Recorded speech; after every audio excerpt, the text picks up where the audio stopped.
Before having a look to the basic stitches, I want to quickly explain where are you supposed to make the stitches.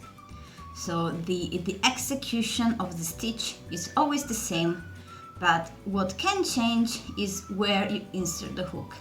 So we already saw that to work your stitches in a chain, you must insert the hook between the V and the back of the chain. Let's see instead what to do if you are working in a stitch. So you will notice that all stitches look the same from the top. So they are formed by two lines forming a V. Each of these lines is called a loop, and the one facing toward you is called the front loop, and the one facing backwards on the other side is called the back loop. So this is the front loop, this is the back loop. So to work in a stitch, you must insert your hook under both loops from the front to the back. So in this way.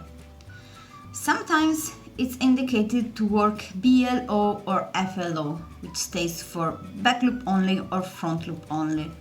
And so in that case, you're supposed to insert your hook in front loop only or in the back loop only.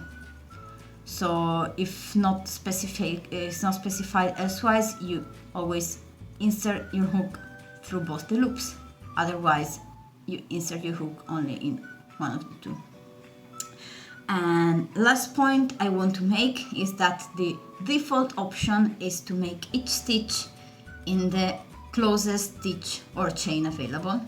So right now I just finished this stitch and this is the first stitch available, so I would insert my hook here and work in this stitch.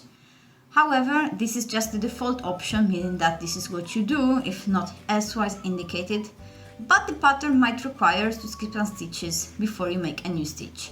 So for example, the pattern could say to skip this one and work your next stitch in this one instead, or could even require to skip to a completely different row of the pattern.